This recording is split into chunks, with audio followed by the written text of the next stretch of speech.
모래폭풍 속에 갇혀 죽는 줄 알았어요. 그때 그 사람이 제 손을 잡아줬죠. 내 손주 며느리다. 함부로 주둥이 놀리면 가만 안 둔다. 사막의 모래바람은 멈춰요. 이제 저는 바다 앞에서 희망을 연주해요. 제 인생은 늘 모래바람이 부는 회색빛이었습니다. 우즈베키스탄의 외진 시골 마을 부하라에서도 한참을 더 들어가야 나오는 흙집에서 저는 22년을 살았습니다. 아버지는 제가 10살 때 목화밭에서 일하다 쓰러져 돌아가셨고, 어머니는 남의 집 빨래와 청소를 하며 저와 동생들을 먹여 살리셨죠. 저는 꿈이라는 단어를 사치라고 생각했습니다. 어린 시절 우연히 마을 회관에 버려진 낡은 피아노를 치며 재능이 있다는 소리를 들었지만 그건 우리 형편에 가당치도 않은 일이었습니다. 결국 저는 고등학교를 졸업하자마자 관광 가이드 일을 시작했습니다. 말이 좋아 가이드지, 낡아빠진 지프차에 관광객을 태우고 비포장도로를 달리며 먼지를 뒤집어 쓰는 일이었습니다. 하루 벌어 하루 사는 인생, 제 통장 잔고는 늘 0에 가까웠습니다. 그런 제가 지금은 한국의 남해바다를 바라보며 커피를 마시고 있습니다. 믿어지시나요? 제 인생을 송두리째 바꿔놓은 건 그날의 모래폭풍과 한 한국 남자, 그리고 얼굴도 모른 채 저를 받아준 할머니의 편지 한 통이었습니다. 본 영상은 스토리를 재구성한 이야기입니다. 구독과 좋아요는 구독자님께 행운을 드립니다. 2023년 11월 우즈베키스탄의 겨울은 춥고 건조했습니다. 비수기라 손님이 거의 없었지만 운 좋게 한국인 배낭여행객 한 명을 태우게 되었습니다. 그의 이름은 강민우였습니다. 저보다 2살 많은 웃는 게 참 맑은 사람이었죠. 그는 키질쿰 사막의 별을 보고 싶다고 했습니다. 저는 낡은 러시아제 밴을 몰고 사막으로 향했습니다. 민우 씨는 한국에서 대학을 다니는데 군 입대를 앞두고 마지막으로 세상 구경을 하러 왔다고 했습니다. 서툰 영어로 더듬더듬 대화를 나눴지만 그의 눈빛은 참 따뜻했습니다. 제 거친 손을 보며 열심히 살았네요 라고 말해준 첫 번째 남자였습니다. 그런데 사달이 났습니다. 사막 한가운데서 차의 엔진이 퍼져버린 겁니다. 설상가상으로 모래폭풍이 몰아치기 시작했습니다. 앞이 하나도 보이지 않는 칠흑 같은 어둠 속에서 우리는 차 안에 고립되었습니다. 기온은 영하로 뚝 떨어졌고 차 안으로 모래가 들이닥쳤습니다. 저는 두려움에 떨었습니다. 이대로 얼어 죽거나 모래에 파묻힐 것만 같았거든요. 그때 민우 씨가 자신의 두꺼운 패딩을 벗어 저에게 덮어주었습니다. 자기는 괜찮다면서 가방에서 핫팩을 꺼내 제 손에 쥐어주었죠. 엘레나, 걱정 마요. 우리가 여기서 죽을 운명이라면 이렇게 만나지도 않았을 거예요. 구조대가 올 때까지 제가 지켜줄게요. 그는 밤새 제 곁을 지켰습니다.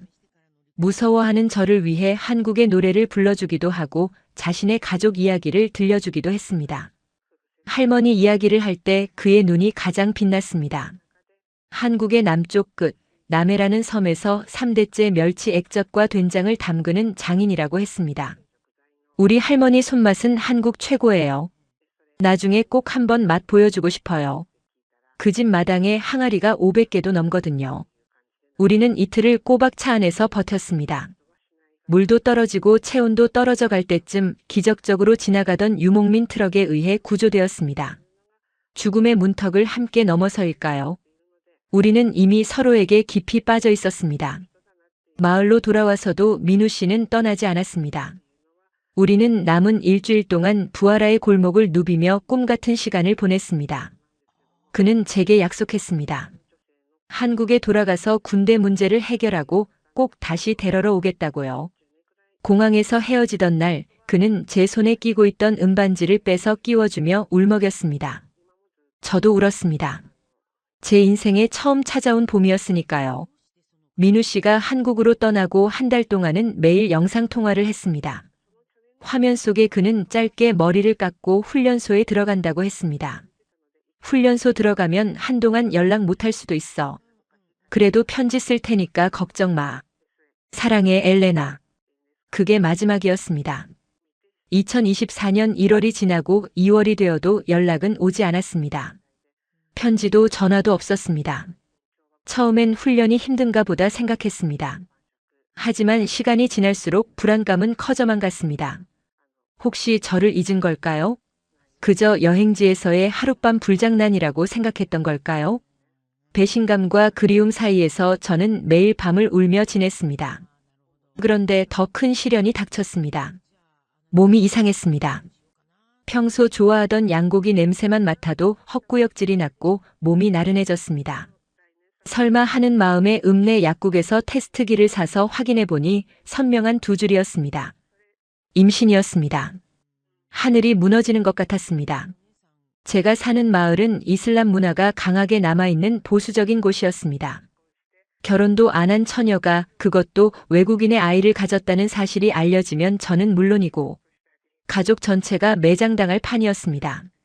어머니에게 사실을 털어놓자 어머니는 뺨을 때리며 오열하셨습니다. 미쳤어. 내가 미쳤어. 동네 창피해서 어떻게 얼굴을 들고 다니니? 당장 나가. 아이를 지우든지 집을 나가든지 해. 어머니의 심정도 이해가 갔습니다. 하지만 저는 아이를 지울 수 없었습니다. 민우 씨가 남긴 유일한 흔적이었으니까요. 저는 짐을 쌌습니다. 갈 곳은 없었습니다. 수중에는 가이드 일을 하며 모아둔 비상금 300달러가 전부였습니다. 막막했습니다.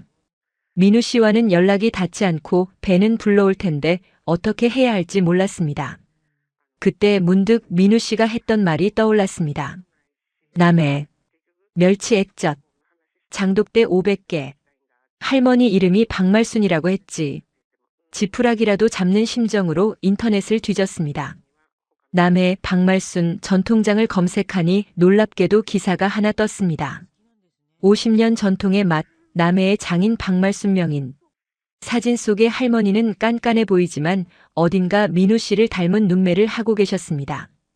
주소를 찾았습니다. 경상남도 남해군.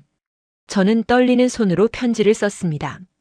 번역기를 돌려 삐뚤빼뚤한 한국어로 제 사정을 적었습니다. 안녕하세요. 저는 우즈베키스탄의 엘레나입니다. 민우 씨의 아이를 가졌습니다. 연락이 되지 않습니다. 도와주세요. 갈 곳이 없습니다. 편지 안에 민우 씨와 찍은 사진 그리고 초음파 사진을 동봉했습니다.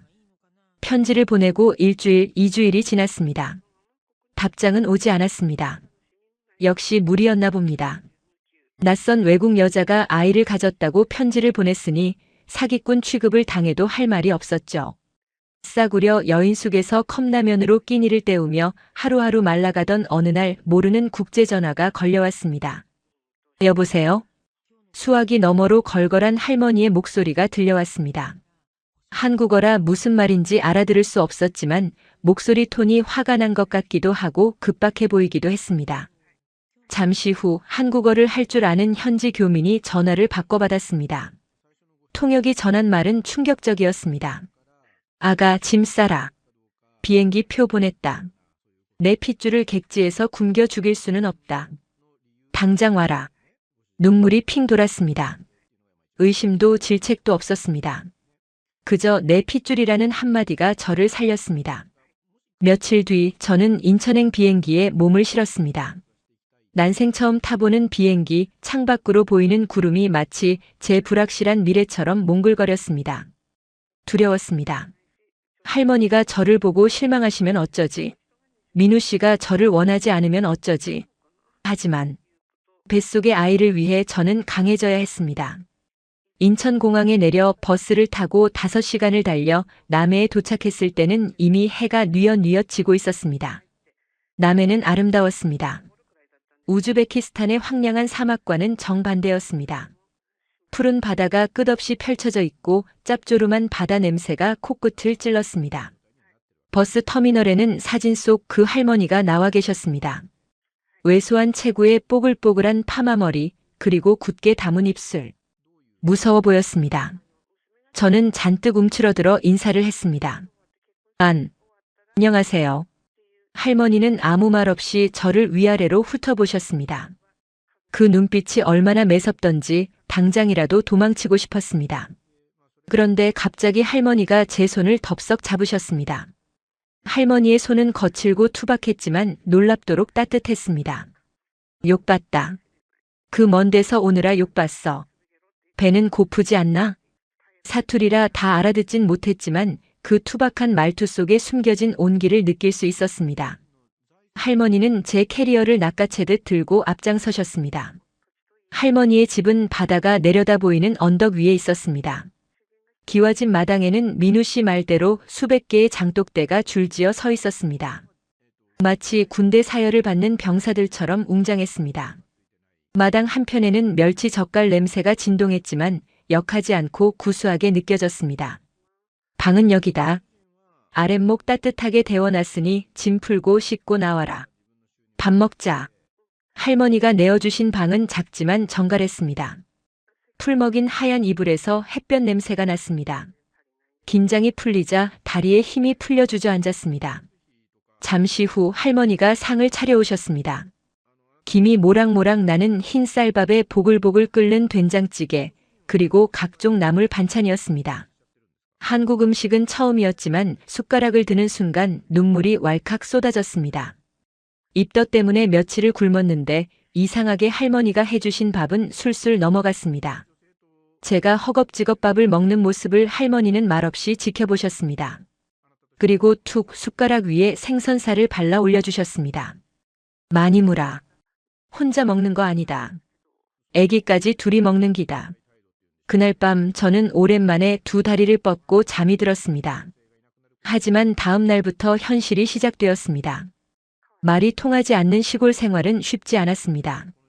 할머니는 새벽 4시만 되면 일어나 장독대를 닦고 밭일을 하셨습니다. 저도 돕고 싶어서 일찍 일어났지만 할머니는 손사래를 치셨습니다. 임신한 몸으로 무슨 일을 한다고. 들어가 쉬라. 호통을 치시니 저는 방 안에 갇혀 있을 수밖에 없었습니다. 게다가 마을 사람들의 시선도 따가웠습니다. 시골 동네라 소문은 LTE급으로 퍼졌습니다. 박신의 집에 외국 처자가 왔다면서. 배가 불렀던데 애 아빠는 누구라니? 민우 그 녀석이 사고 친 거 아니가? 동네 우물가나 마트에서 저를 보면 수군거리는 소리가 들렸습니다. 베트남에서 사왔나? 팔려왔나봐 같은 모욕적인 말도 들렸지만 한국어를 못 알아듣는 척하며 고개를 숙였습니다. 그럴 때마다 저를 지켜준 건 할머니였습니다. 한 번은 읍내 시장에 갔다가 옆집 아주머니가 저를 툭 치며 물었습니다. 아이고, 우리말은 할 줄 아나? 어디서 왔노? 제가 우물쭈물하자 아주머니는 혀를 차며 말했습니다. 쯧쯧, 박씨 할매도 참. 근본도 모르는 외국 애를 들이고. 그때였습니다. 어디선가 할머니가 나타나 빗자루를 들고 소리치셨습니다. 이 여편네가 주둥이 함부로 안 놀리나. 내 손주 며느리다. 귀한 내 새끼한테 말 함부로 하면 이 빗자루로 입을 꿰매버릴라니까. 할머니의 서슬 퍼런 고함에 아주머니는 꼬리를 내리고 도망쳤습니다. 할머니는 씩씩거라며 제 손을 잡고 시장을 빠져나오셨습니다. 그리고 투박하게 말씀하셨습니다. 기죽지 마라. 내가 죄지었나? 내 손주 며느리고 내 증손주 가진 귀한 몸이다. 어깨 펴고 댕기라. 저는 그 길로 할머니를 따라오며 펑펑 울었습니다. 타국에서 처음 느껴보는 든든한 보호막이었습니다. 하지만 여전히 풀리지 않는 의문이 있었습니다. 민우 씨였습니다. 할머니에게 민우 씨에 대해 물을 때마다 할머니는 말을 돌리셨습니다. 군대에 있다 안카나. 훈련이 빡세서 연락이 안 된다. 조금만 기다려라. 처음엔 그 말을 믿었습니다. 하지만 벌써 4월이 다 되어가고 있었습니다. 벚꽃이 피고 지도록 전화 한 통 없다는 게 말이 되나요? 밤마다 저는 민우 씨의 사진을 보며 말을 걸었습니다. 민우 씨, 나 여기 있어요. 할머니 댁에 있어요. 왜 연락이 없나요? 혹시 제가 부끄러운가요? 그러던 어느 날 저는 할머니 몰래 안방에 들어갔다가 우연히 서랍장 위에 놓인 편지 한 통을 보게 되었습니다. 겉봉투에는 국군 수도병원이라고 적혀 있었습니다. 심장이 쿵 내려앉았습니다. 병원? 민우 씨가 다친 걸까요? 떨리는 손으로 편지를 집어 들려는 순간 방문이 벌컥 열렸습니다. 할머니였습니다. 너 거기서 뭐하노? 할머니는 황급히 편지를 낚아채 등 뒤로 감추셨습니다. 평소와 다르게 당황한 기색이 역력했습니다. 할머니, 병원이라니요? 민우 씨 어디 아파요? 다친 거예요? 제가 서툰 한국어로 다급하게 물었습니다. 할머니는 한참 동안 입을 다물고 계시다가 긴 한숨을 내쉬었습니다. 그리고 바닥에 털썩 주저앉으셨습니다. 엘레나야, 놀라지 말고 들어라. 우리 민우가. 할머니의 입에서 나온 말은 충격적이었습니다. 민우 씨가 훈련 도중 사고를 당해 크게 다쳤다는 것이었습니다.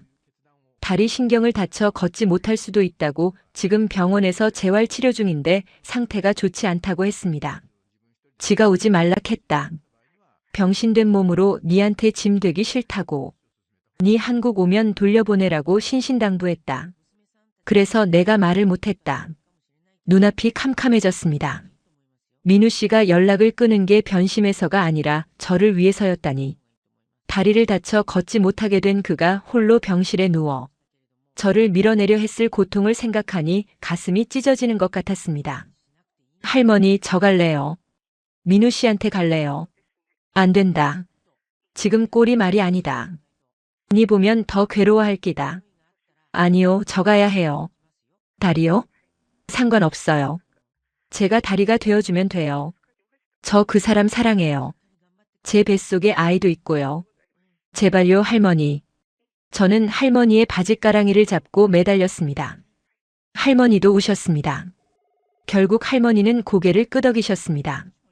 그래, 가자. 가서 낯짝이라도 봐야 끝이 나지. 내일 첫 차로 가자. 그날 밤 저는 짐을 다시 챙겼습니다. 이번엔 도망치기 위한 짐이 아니라 지키기 위한 짐이었습니다. 잠이 오지 않아 마당으로 나왔습니다. 달빛이 장독대를 비추고 있었습니다. 마당 한 구석 창고 쪽에 낡은 피아노 한 대가 눈에 들어왔습니다. 아마 민우 씨가 어릴 때 치던 것 같았습니다. 먼지가 뽀얗게 쌓인 피아노 뚜껑을 조심스럽게 열었습니다. 건반 하나를 눌러보았습니다.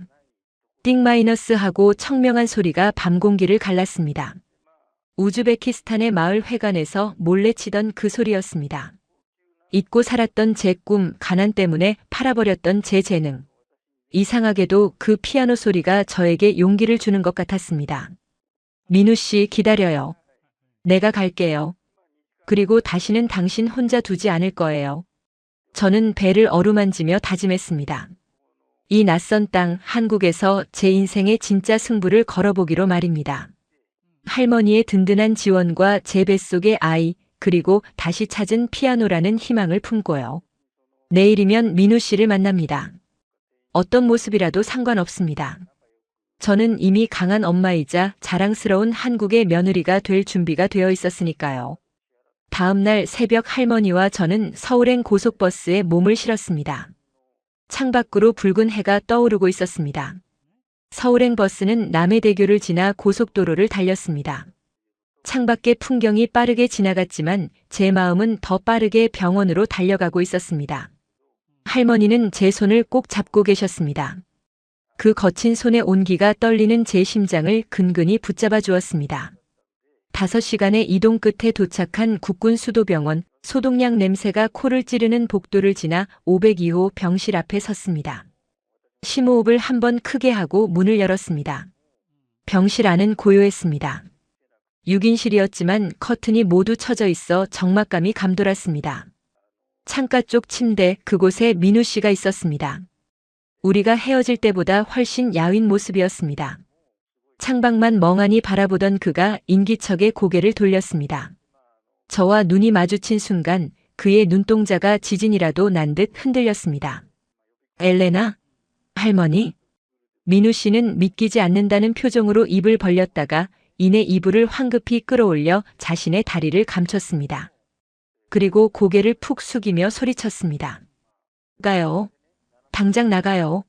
왜 왔어요, 왜? 그의 목소리는 분노가 아닌 절규였습니다. 사랑하는 사람에게 자신의 무너진 모습을 보이고 싶지 않은 처절한 자존심이었죠. 할머니가 다가가 그의 등짝을 세게 내리치셨습니다. 이문디 자스가, 처자식이 만리 타국에서 왔는데 그게 무슨 꼬라지냐? 네가 그러고도 사내 놈이가. 할머니의 호통에도 민우 씨는 고개를 들지 않았습니다. 어깨를 들썩이며 흐느낄 뿐이었습니다. 저는 천천히 그에게 다가갔습니다. 그리고 떨리는 손으로 그의 손을 잡았습니다. 그는 뿌리치려 했지만 저는 놓지 않았습니다. 민우 씨, 나 좀 봐요. 네. 나 엘레나예요. 당신이 사막에서 구해준 엘레나요. 그가 천천히 고개를 들었습니다. 눈물이 범벅이 된 얼굴, 하지만 여전히 제가 사랑하던 그 맑은 눈빛이었습니다. 엘레나, 나 이제 못 걸을 수도 있어. 평생 휠체어 타야 할지도 몰라. 짐 되기 싫어. 너 아직 젊잖아. 좋은 남자 만나서. 저는 그의 입을 제 손으로 막았습니다. 그런 말 말아요. 당신 다리 사랑한 거 아니에요. 눈보라 속에서 날 지켜준 당신 마음, 그 따뜻한 영혼을 사랑한 거예요. 당신이 못 걸으면 내가 업고 다닐게요. 내가 당신 다리가 될게요. 저는 그의 손을 끌어 제 불룩 나온 배에 갖다 대었습니다. 태동이 느껴졌는지 민우 씨의 손이 움찔했습니다. 느껴져요? 우리 아기예요. 아빠가 포기하면 이 아이는 어떡해요? 우리 셋 가족이잖아요. 그 순간 민우 씨가 제 허리를 감싸 안으며 오열했습니다. 저도 할머니도 함께 울었습니다. 병실 안의 공기가 눈물로 젖어들었지만 그것은 슬픔이 아니라 희망의 시작이었습니다. 그날 이후 민우 씨는 달라졌습니다. 삶을 포기한 듯 했던 눈빛에 다시 생기가 돌았습니다. 지독한 재활 훈련이 시작되었습니다. 땀을 비오듯 흘리며 평행봉을 잡고 일어서려는 그를 보며 저는 매일 기도했습니다. 할머니는 병원 근처에 달방을 얻어 지극정성으로 사고를 고아 나르셨습니다. 저도 만삭의 몸으로 민우 씨 곁을 지켰습니다. 의사 선생님은 기적이라고 했습니다. 가족의 힘이 이렇게 대단한 줄 몰랐다며 혀를 내둘렀습니다. 3개월 뒤 민우 씨는 휠체어 대신 목발을 짚고 퇴원할 수 있었습니다. 아직 완벽하진 않았지만 스스로 걸어서 병원 문을 나선 것입니다. 우리는 남해로 돌아왔습니다. 다시 찾은 남해의 바다는 전보다 더 눈부시게 빛났습니다. 그리고 늦여름 건강한 아들이 태어났습니다. 우리는 아이 이름을 하늘이라고 지었습니다. 우즈베키스탄의 사막 하늘과 남해의 바다 하늘, 그 넓은 세상처럼 살라는 뜻이었습니다. 하늘이가 태어나자 집안 분위기는 완전히 바뀌었습니다. 할머니는 증손주 재롱에 하루 종일 웃음꽃이 피었고 민우 씨는 아빠가 되었다는 책임감에 더욱 열심히 재활에 매진했습니다. 이제 제 차례였습니다.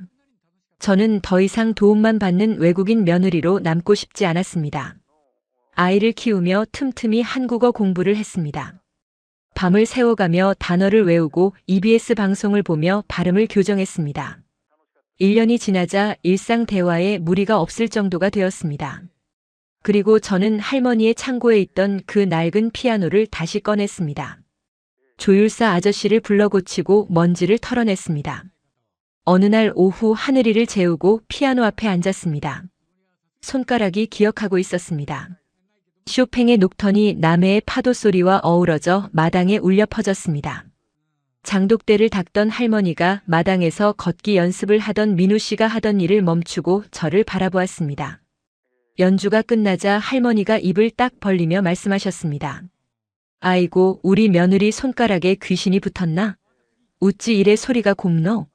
민우 씨가 박수를 치며 다가왔습니다. 엘레나, 당신 정말 대단하다. 이 재능을 왜 썩히고 있었어?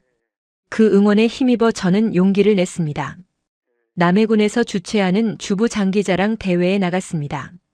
낡은 원피스를 입고 무대에 올랐지만 건반 위에 손을 올리는 순간 저는 누구보다 화려한 주인공이었습니다.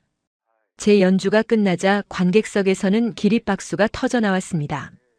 대상을 받았습니다. 상금 100만 원보다 더 기뻤던 건 저 외국인 며느리. 피아노 진짜 잘 친다며 엄지를 치켜 세우는 마을 사람들의 인정이었습니다.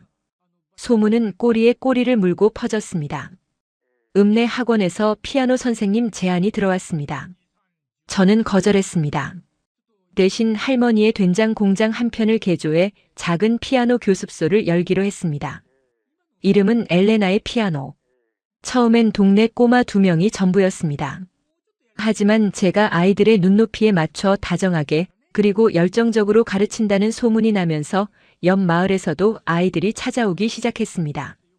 저는 피아노만 가르치지 않았습니다. 아이들에게 우즈베키스탄의 문화와 넓은 세상 이야기를 들려주며 꿈을 심어주었습니다.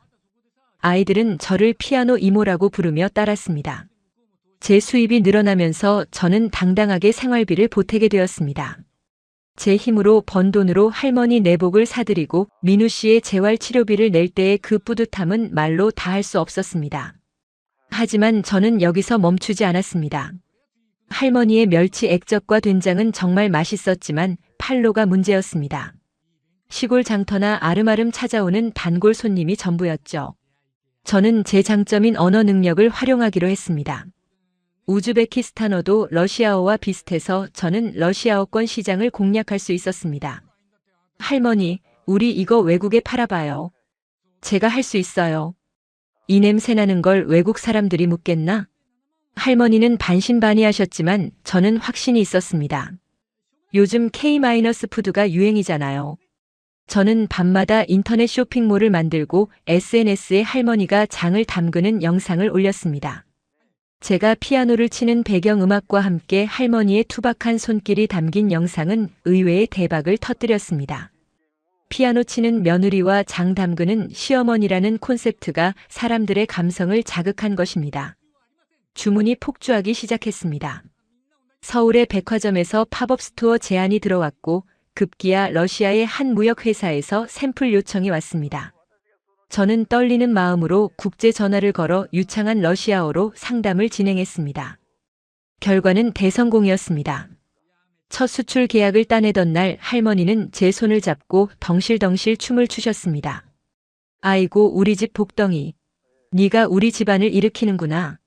민우 씨도 제 옆에서 활짝 웃으며 엄지를 치켜 세웠습니다. 그는 이제 지팡이 없이도 걸을 수 있게 되었습니다. 제 성공이 그에게도 큰 자극제가 되어 그 역시 아버지의 뒤를 이어 수산업 관련 자격증을 따고 본격적으로 가업에 뛰어들었습니다. 3년이 지난 지금 저는 남해의 유명 인사가 되었습니다. 우리 집 마당은 이제 엘레나의 문화공간으로 변모했습니다. 주말이면 관광객들이 찾아와 할머니의 된장 비빔밥을 먹고 제가 연주하는 피아노 공연을 듣고 갑니다. 멸치 액젓 냄새와 피아노 선율이 묘하게 어우러지는 이곳은 남해의 핫플레이스가 되었습니다. 어느 날 방송국에서 취재를 나왔습니다. 인간극장 같은 프로그램이었죠. PD님이 인터뷰 중에 물었습니다. 엘레나 씨, 지금 행복하세요? 저는 카메라 너머로 흐뭇하게 저를 바라보고 있는 민우 씨와 하늘이, 그리고 할머니를 보며 대답했습니다. 네, 꿈만 같아요. 사막에서 불어오는 모래바람에 갇혀 살던 제가 이제는 바닷바람을 맞으며 피아노를 쳐요. 가족이 있어서 그리고 저를 믿어준 사람들이 있어서 가능했어요. 그리고 며칠 전 저는 큰 결심을 실행에 옮겼습니다. 우즈베키스탄에 계신 어머니를 초청한 것입니다.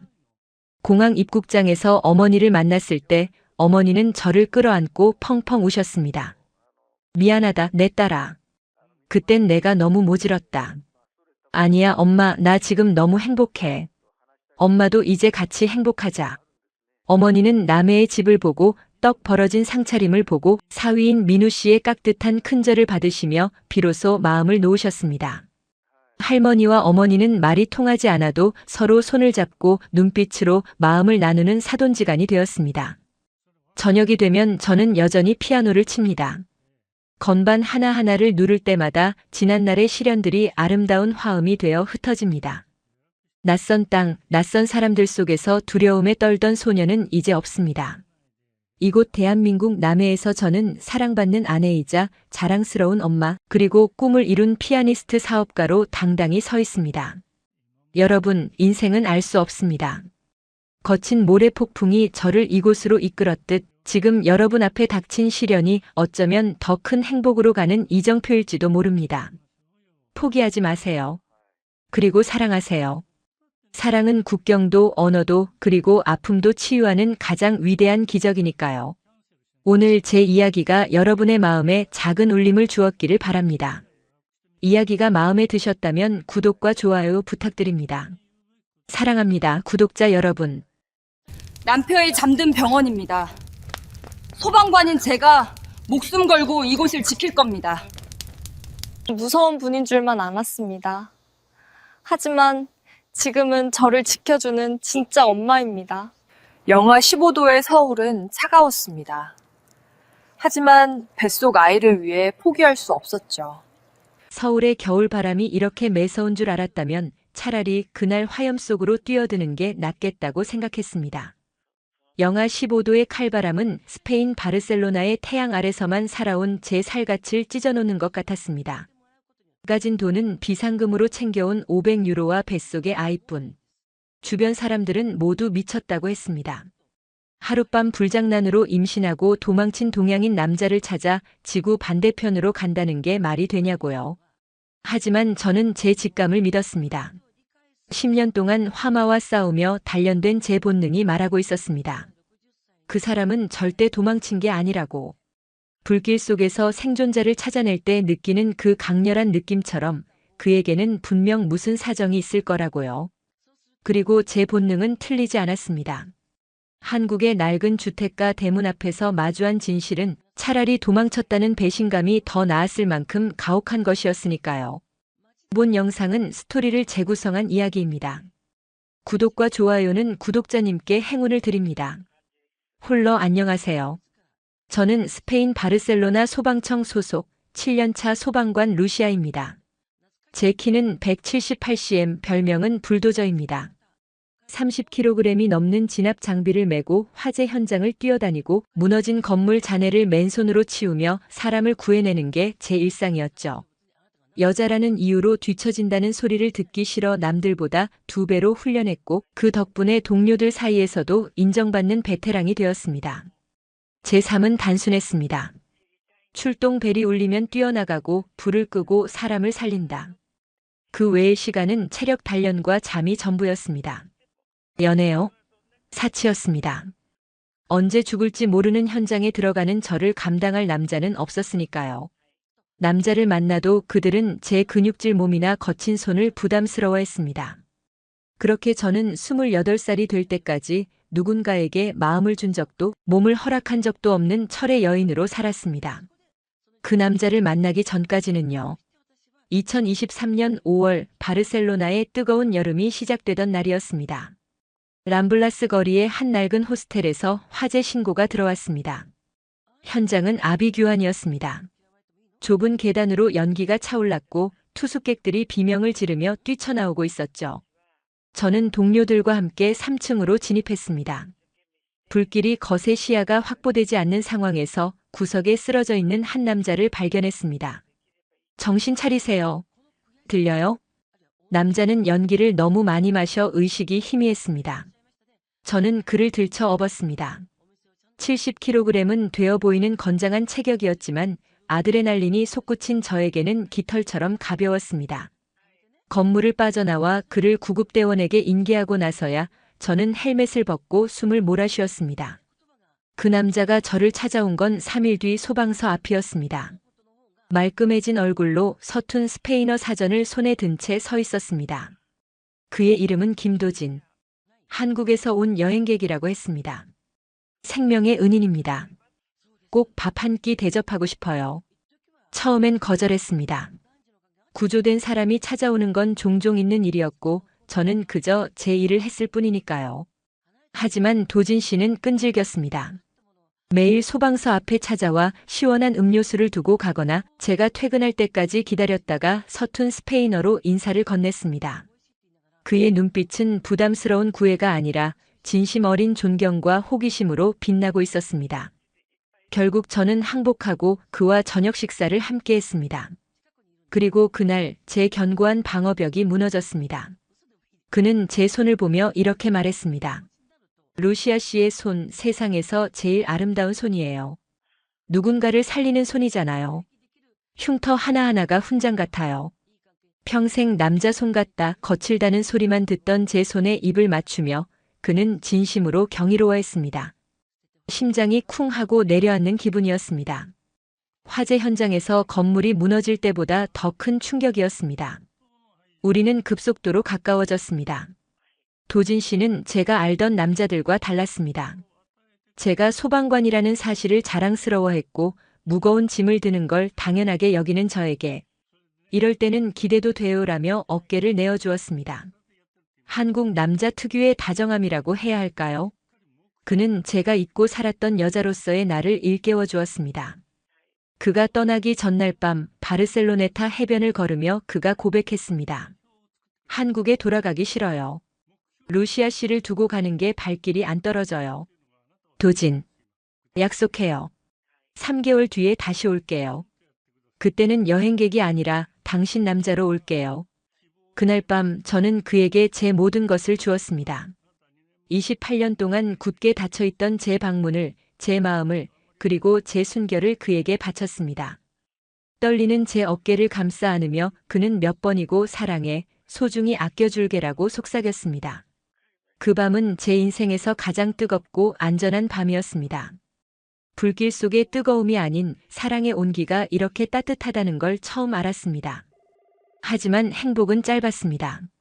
한국으로 돌아간 그는 한 달 동안은 매일 연락했습니다. 시차 때문에 잠을 줄여가며 영상 통화를 했고 한국어 단어를 가르쳐주며 미래를 그렸습니다. 루시아, 한국에 오면 내가 떡볶이부터 해줄게. 우리 엄마가 요리 솜씨가 기가 막히거든. 어머니가 나 같은 외국인을 좋아하실까? 소방관이라고 하면 싫어하시지 않을까? 아니야. 우리 엄마는 사람 됨됨이를 보는 분이야. 너 보면 기절하게 좋아하실걸? 그렇게 웃으며 통화했던 게 마지막이었습니다. 7월 15일 메시지 한 통을 끝으로 그와의 연락이 끊겼습니다. 루시아, 오늘 현장이 좀 바빠서 늦게 연락할 것 같아. 사랑해. 그 후로 전화기는 꺼져 있었고 메시지는 읽지 않은 상태로 남았습니다. 처음엔 바쁜 일이 있겠거니 했습니다. 하지만 일주일, 2주일, 한 달이 지나도록 연락이 없었습니다. 불안감에 휩싸여 밤잠을 설쳤습니다. 혹시 사고가 난 건 아닐까? 아니면 내가 싫어진 걸까? 원나잇이었을 뿐인데. 내가 너무 진지했던 걸까? 별의별 생각이 다 들었습니다. 설상가상으로 몸에 이상이 생겼습니다.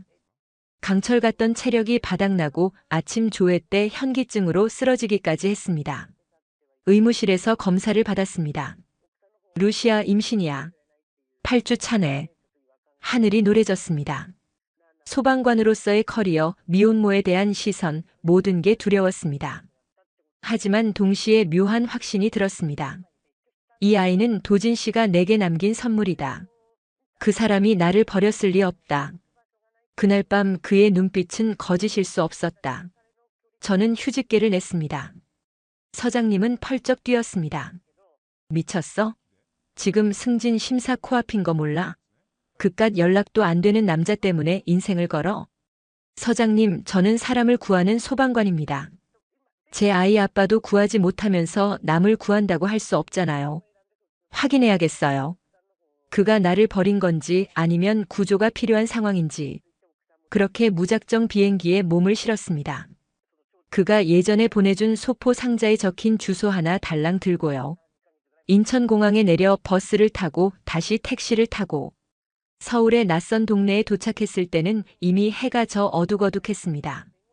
도진 씨가 살던 곳은 화려한 서울의 빌딩 숲이 아니라 가파른 언덕 위에 다닥다닥 붙어있는 주택가였습니다. 숨이 턱끝까지 차오르는 언덕길을 오르며 생각했습니다. 도진 씨는 이런 곳에서 살았구나. 좁은 골목길, 미끄러운 계단. 스페인의 평지 넓은 도로와는 너무 달랐습니다. 매서운 바람이 코트깃을 파고들었습니다. 배가 뭉쳐오는 통증을 참으며 마침내 그가 말했던 파란 대문집 앞에 섰습니다. 초인종을 누를 용기가 나지 않았습니다. 만약 그가 다른 여자와 함께 나오면? 나를 보고 누구세요? 라며 모른 척하면? 그럼 나는 이 낯선 땅에서 어떻게 되는 거지? 두려움에 발길을 돌리려던 찰나 대문이 벌컥 열렸습니다. 누구요? 이 추운 날 남의 집 앞에서? 나온 사람은 뽀글뽀글한 파마머리에 몸빼 바지를 입은 중년의 여성이었습니다. 도진 씨와 눈매가 묘하게 닮은 하지만 훨씬 강인해 보이는 인상. 도진 씨의 어머니였습니다. 저는 얼어붙은 입술을 떼어 비행기에서 수천 번 연습했던 한국말을 내뱉었습니다. 아, 안녕하세요. 저는 도진 씨 친구 루시아입니다. 아주머니는 눈을 가늘게 뜨고 저를 위아래로 훑어보았습니다. 178cm의 키 큰 외국 여자, 낡은 배낭, 그리고 헐렁한 코트 사이로 살짝 보이는 불룩한 배. 아주머니의 시선이 제 배에 머물렀습니다. 순간 정적이 흘렀습니다. 도망치고 싶었습니다. 침을 뱉거나 욕을 하며 쫓아낼 것 같았습니다. 그런데 아주머니의 반응은 전혀 예상 밖이었습니다. 네. 그 배 무엇이요? 임신했어? 단도직입적인 질문에 저는 얼굴이 화끈거렸습니다. 거짓말을 할 수는 없었습니다. 떨리는 목소리로 대답했습니다. 네. 도진 씨. 아기예요. 그 순간 아주머니의 손에 들려있던 쓰레기 봉투가 툭 하고 바닥으로 떨어졌습니다. 아주머니는 입을 틀어막고 비틀거렸습니다. 저는 놀라서 다가가 아주머니를 부축했습니다. 어머니, 괜찮으세요? 아주머니는 제 팔을 꽉 잡았습니다. 소방관인 저도 아플 만큼 강한 악력이었습니다. 그리고 떨리는 목소리로 물었습니다. 내 새끼 핏줄이라고. 도진이 아이가 맞다고. 네, 맞아요. 도진 씨 보러 왔어요. 연락이 안 돼서. 도진 씨 어디 있어요? 제 질문에 아주머니의 눈에서 굵은 눈물이 뚝뚝 떨어졌습니다. 아주머니는 제 손을 잡아 끌어 대문 안으로 들이셨습니다. 일단 들어와. 얼어 죽겠네. 들어와서 얘기해. 집안은 좁았지만 따뜻했습니다.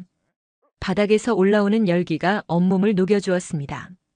이게 한국의 온돌이라는 것이구나. 아주머니는 저를 아랫목에 앉히고는 부엌으로 들어가셨습니다. 잠시 후 김이 모락모락 나는 국그릇을 가져오셨습니다. 미역국이었습니다. 먹어. 혼몸도 아닌데 먼 길 오느라 고생했다. 말투는 퉁명스러웠지만 국그릇을 놓는 손길은 조심스러웠습니다. 저는 숟가락을 들고 국물을 떠먹었습니다. 짭조름하고 깊은 맛. 긴장이 풀리면서 눈물이 왈칵 쏟아졌습니다. 아주머니는 우는 저를 가만히 지켜보다가 한숨을 쉬며 입을 여셨습니다. 도진이. 지금 여기 없다. 네? 그럼 어디? 병원에 있어. 벌써 넉 달째야. 심장이 멈추는 것 같았습니다. 병원이라니. 무슨 일이에요? 화재 현장. 그 녀석이 의용 소방대원이었거든. 내 말 안 하더냐? 낮에는 회사 다니고 밤에는 의용 소방대 한다고. 몰랐습니다. 그가 저에게 소방관이라고 말하지 않았던 건 진짜 소방관인 저 앞에서 주눅이 들어서가 아니라 그저 묵묵히 봉사하는 의용 소방대원이었기 때문이었습니다. 옆 동네 상가에 불이 났는데 소방차 오기 전에 사람 구하겠다고 뛰어들었다가 건물이 무너지는 바람에 아주머니는 말을 잇지 못하고 가슴을 쳤습니다. 머리를 다쳐서 의식이 없어. 의사들은 가망 없다고 준비하라고 하는데 내가 어떻게 보내. 내 아들 못 보내. 머리망치로 얻어맞은 듯 멍해졌습니다. 내가 그를 원망하고 바람둥이라고 의심하던 그 시간에 그는 불길 속에서 사투를 벌이고 있었던 겁니다. 나처럼, 아니 나보다 더 용감하게 사람을 구하려다가요. 죄책감과 슬픔이 파도처럼 밀려왔습니다. 어머니, 저 도진 씨 봐야겠어요. 지금 당장요. 저는 벌떡 일어났습니다. 아주머니가 놀라서 저를 말렸습니다. 지금은 늦었어. 면회 시간도 끝났고. 그리고 너 몸 상태가. 상관없어요. 저 소방관이에요. 불 속에도 들어가요. 도진 씨가 누워있는데 제가 어떻게 편하게 자요? 제 고집에 아주머니는 결국 겉옷을 챙겨 입으셨습니다. 고집은 도진이랑 똑같네. 가자. 가서 내가 좀 깨워봐라. 제 마누라랑 자식 왔는데 계속 자빠져 잘 건지. 택시를 타고 병원으로 가는 내내 제 손은 떨렸습니다. 중환자실 유리창 너머로 본 도진 씨의 모습은 처참했습니다. 온몸에 붕대를 감고 수많은 기계 장치에 연결된 채 누워있는 그 사람.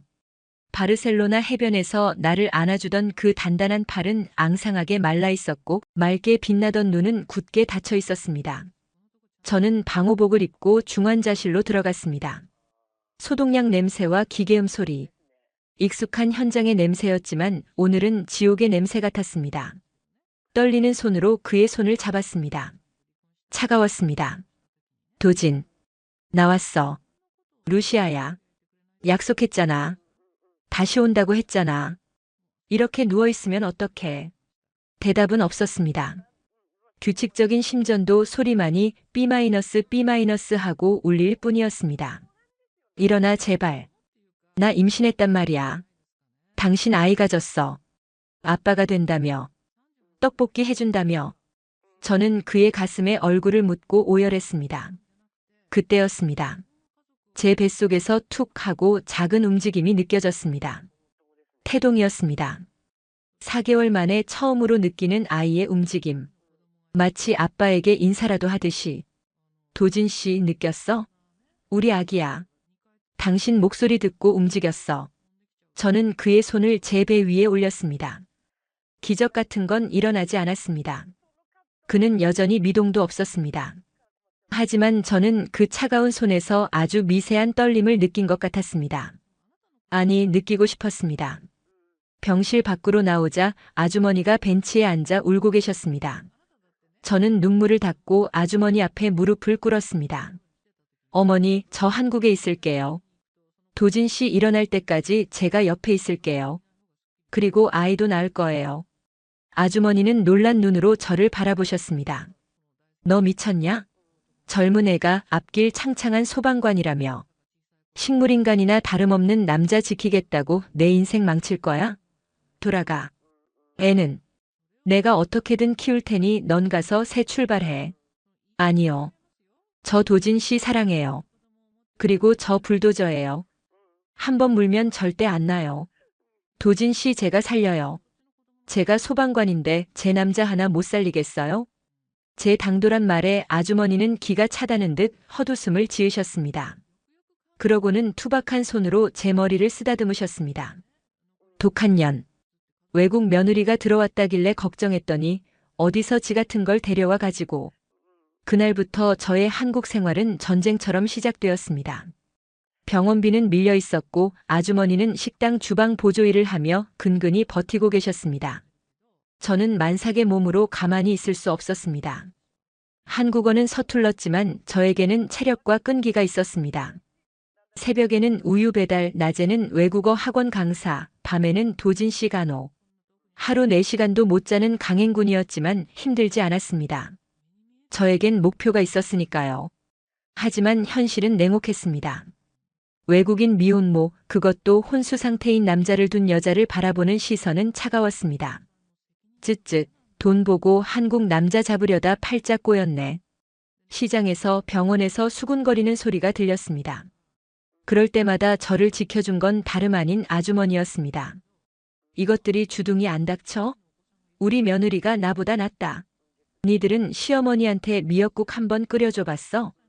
우리 루시아는 만삭 몸으로 내 다리 주물러주는 효부여. 시장에서 좌판을 엎을 기세로 소리치는 아주머니의 등 뒤에서 저는 처음으로 가족이란 울타리를 느꼈습니다. 바르셀로나에서 혼자 밥을 먹고 혼자 운동하던 외로운 소방관 루시아는 이제 없었습니다.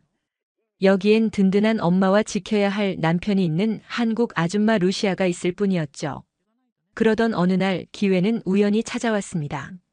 병원에서 쪽잠을 자고 있는데 응급실 쪽에서 비명소리가 들렸습니다. 화재 경보기가 울리고 연기가 피어오르기 시작했습니다. 병원 지하 식당에서 불이 난 것입니다. 사람들은 패닉에 빠져 출구를 찾지 못하고 우왕좌왕했습니다. 본능이었습니다. 저는 만삭의 몸이라는 것도 잊고 자리에서 벌떡 일어났습니다. 비키세요. 젖은 수건으로 코 막고 자세 낮추세요. 벽 짚고 따라오세요. 한국어는 서툴렀지만 제 목소리는 쩌렁쩌렁 울렸습니다. 저는 사람들을 비상구로 유도하고 당황해서 엘리베이터를 타려는 환자들을 막아 세웠습니다. 소화전을 찾아 능숙하게 호스를 연결하고 초기 진압을 시도했습니다. 배가 당겨왔지만 멈출 수 없었습니다. 내 남편이 누워있는 이 병원이 불타는 걸 두고 볼 수는 없었으니까요. 소방차가 도착했을 때 저는 이미 20여 명의 환자를 대피시키고 불길이 병동으로 번지는 걸 막아낸 상태였습니다. 현장에 출동한 강남 소방서 대장이 저를 보고 입을 다물지 못했습니다. 아니, 임산부가 혼자서 이걸 다 통제했다고요? 당신 정체가 뭡니까? 저는 땀과 그을음으로 범벅이 된 얼굴을 닦으며 서툰 한국어로 또박또박 대답했습니다. 저는 스페인 소방관입니다. 그리고 305호 환자 보호자입니다. 이 사건은 다음날 뉴스에 대서특필되었습니다. 만삭의 외국인 며느리 병원을 구하다. 사람들은 저에게 환호했습니다. 하지만 저는 그 칭찬들이 귀에 들어오지 않았습니다. 오직 한 사람 도진 씨가 깨어나 이 뉴스를 봐주길 바랄 뿐이었습니다. 그날 밤 저는 녹초가 되어 도진 씨의 침대 옆에 엎드려 있었습니다. 그런데 그때였습니다. 제 손을 잡고 있던 그의 손가락이 아주 미세하게 하지만 분명하게 까닥였습니다. 꿈인가 싶어 고개를 들었습니다. 도진 씨의 눈꺼풀이 파르르 떨리고 있었습니다. 도진 씨? 내 말 들려? 기적이 시작되고 있었습니다. 아니, 이건 기적이 아니었습니다. 우리 가족의 처절한 사투가 만들어낸 승리였습니다. 그때는 몰랐습니다. 이 작은 움직임이 제 인생을 대한민국 최고의 구조, 전문 방송인이자 국민 영웅으로 만들어줄 서막이었다는 것을 말입니다. 차가운 겨울바람이 지나가고 병원 창밖에는 어느새 벚꽃 잎이 흩날리고 있었습니다. 제 뱃속의 아이도 누워있는 도진 씨도 그리고 낯선 땅에 뿌리 내린 저도 이제 막 긴 겨울잠에서 깨어날 준비를 하고 있었습니다. 도진 씨, 도진 씨. 의사 선생님이 달려오고 간호사들이 분주하게 움직였습니다. 제 외침에 응답이라도 하듯 도진 씨의 눈꺼풀이 천천히, 아주 천천히 들어 올려졌습니다. 초점 없는 눈동자가 허공을 헤매다 이내 저를 향했습니다. 산소 호흡기 때문에 목소리는 나오지 않았지만 그의 입모양이 분명히 움직였습니다. 그 순간 병실은 눈물바다가 되었습니다. 시어머니는 바닥에 주저앉아 아이고 내 새끼가 살았다. 하느님이 보호하셨다. 며 통곡하셨고 저는 도진 씨의 얼굴을 부여잡고 엉엉 울었습니다. 의사 선생님도 믿을 수 없다는 표정이었습니다. 의학적으로 설명이 안 됩니다. 뇌 손상이 심각해서 깨어나도 인지 능력이 없을 거라고 봤는데 가족의 목소리가 그리고 뱃속 아기의 태동이 뇌를 자극했나 봅니다. 이건 기적입니다. 기적이었습니다. 하지만 그 기적은 공짜가 아니었습니다. 깨어난 도진 씨는 근육이 다 빠져 숟가락 하나 들 힘조차 없었습니다. 기억도 드문드문 끊겨 있었고 말도 어눌했습니다. 늠름했던 바르셀로나 해변의 그 남자는 온데간데 없고 마치 갓 태어난 아기 같았습니다. 미안해, 루시아. 이런 모습 보여서. 도진 씨가 쉰 목소리로 자책할 때마다 제 가슴은 미어졌습니다. 하지만 저는 울지 않았습니다. 저는 불도저 루시아니까요. 무슨 소리야? 당신은 사람을 구하다 영광의 상처를 입은 거야. 내가 당신 걷게 만들 거야. 나 소방관 훈련 교관 출신인 거 잊었어? 당신 이제 죽었다 깨어나도 재활지옥 훈련이야. 그날부터 우리 가족의 처절한 재활 훈련이 시작되었습니다. 저는 만삭의 몸으로 도진 씨의 휠체어를 밀고 병원 복도를 수십 번 왕복했습니다. 시어머니는 사고를 고아 나르셨습니다. 야, 며느리야. 너는 쉬어라. 애 나온다. 어머니, 저 튼튼해요. 그리고 도진 씨가 아빠잖아요. 아기 나오기 전에 안아줘야죠. 제 고집에 도진 씨도 입술을 깨물었습니다. 넘어지고 쓰러지면서도 그는 다시 일어났습니다. 땀범벅이 된 그를 닦아주며 우리는 병실 좁은 침대에서 서로의 체온을 느꼈습니다. 바르셀로나의 뜨거웠던 밤과는 달랐지만 훨씬 더 깊고 단단한 사랑이었습니다. 그리고 5월의 어느 날 도진 씨가 처음으로 보조기를 잡고 혼자 선 날이었습니다. 루시아, 봐. 나섰어. 그가 환하게 웃는 순간 제 배에서 퍽 하는 소리와 함께 양수가 터졌습니다. 악, 도진 씨. 루시아. 의사 불러. 방금 전까지 겨우 서 있던 환자가 아내의 비명소리에 휠체어도 없이 비틀거리며 복도로 뛰어나가 소리를 질렀습니다. 초인적인 힘이었습니다. 분만실 앞 휠체어에 앉은 남편과 쪽진 머리가 헝클어진 시어머니가 손을 꼭 잡고 기도했습니다. 10시간의 진통 끝에 우렁찬 울음소리가 병원을 채웠습니다. 응애. 딸이었습니다. 저를 닮아 눈이 크고 아빠를 닮아 머리카락이 새까만 천사 같은 아이.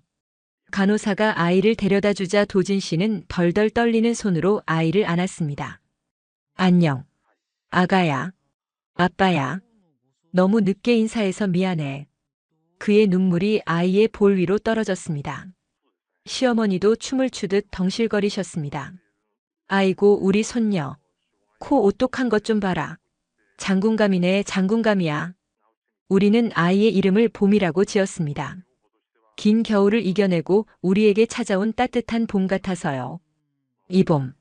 스페인 이름은 프리마베라. 그렇게 우리는 새 식구가 되었습니다. 행복은 겹쳐서 온다고 했던가요? 병원 화재 사건이 뒤늦게 큰 화제가 되었습니다. 누군가 찍어 올린 영상 속에서 만삭의 제가 한국어로 비키세요. 코 막으세요. 라고 소리치며 사람들을 구하는 모습은 조회수 1000만 뷰를 넘겼습니다. 현실판 어벤져스다. 스페인에서 온 영웅 며느리, 남편 기다리며 병원까지 구했다. 인터넷은 난리가 났고 방송국에서 섭외 전화가 빗발쳤습니다. 처음엔 부담스러워 거절했지만 도진 씨의 병원비와 앞으로 태어난 봄이를 위해 돈이 필요했습니다. 저는 용기를 내어 방송에 출연했습니다.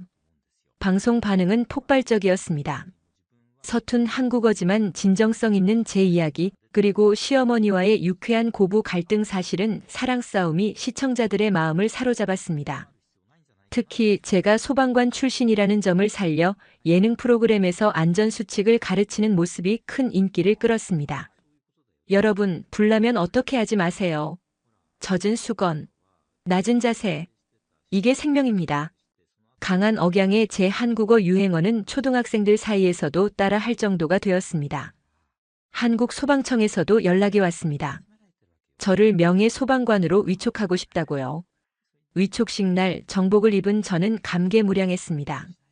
스페인 소방관 제복이 아닌 태극마크가 달린 대한민국 소방관 제복. 단상 아래에는 휠체어에서 일어나 지팡이를 짚고 선 도진 씨와 시어머니 품에 안긴 봄이가 저를 보고 웃고 있었습니다. 충성. 명예 소방관 루시아 명 받았습니다. 제가 경례를 붙이자 강당이 떠나갈 듯한 박수가 터졌습니다. 제 인생의 전성기는 그때부터였습니다. 저는 방송 출연뿐만 아니라 안전교육 강사로 전국을 누볐습니다. 기업, 학교, 관공서에서 저를 불렀습니다.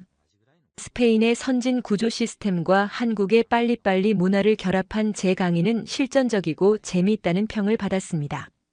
수입은 상상을 초월했습니다. 식당 보조일을 하시던 시어머니가 평생 만져보지 못한 돈이 통장에 쌓였습니다. 1년 뒤 우리는 달동네 월세방을 떠나 번듯한 아파트로 이사했습니다. 엘리베이터가 있고 겨울바람이 들어오지 않는 따뜻한 새집. 이사하던 날 시어머니는 거실 바닥을 어루만지며 우셨습니다. 세상에, 내 평생 이런 집에 살아보다니. 다 우리 며느리 덕이다. 내가 전생에 나라를 구했나 보다. 어머니, 무슨 소리예요? 어머니가 저 받아주셨잖아요. 그날 문 안 열어주셨으면 저 얼어 죽었어요. 우리는 서로 부둥켜 안고 웃다가 울다가 했습니다. 도진 씨도 건강을 많이 회복했습니다. 이제는 지팡이 없이도 걷고 다시 건축 설계 일을 시작했습니다. 비록 예전처럼 현장을 뛰어다니진 못하지만 그는 저를 위한 안전체험관을 설계하고 있습니다. 제 이름을 딴 루시아 안전센터를 짓는 게 그의 새로운 꿈이라고 했습니다. 어느덧 한국에 온 지 3년이 지났습니다. 봄이는 이제 어린이집에 다니며 한국어와 스페인어를 섞어서 쫑알거립니다. 엄마 아빠 사랑해요. 티아모. 오늘 아침 저는 출근 준비를 하며 거울을 보았습니다. 3년 전 공항 화장실 거울에 비친 저는 겁에 질린 이방인이었습니다. 하지만 지금 거울 속에는 당당한 한국의 워킹맘, 그리고 자랑스러운 안전 전문가 루시아가 서 있습니다. 시어머니가 주방에서 부르십니다. 루시아, 밥 먹고 가라. 오늘 된장찌개에 게 넣었다. 와, 어머니 최고. 저게 들어간 된장찌개 제일 좋아해요. 알지. 우리 며느리 식성은 내가 제일 잘 알지. 식탁에 둘러앉은 우리 가족.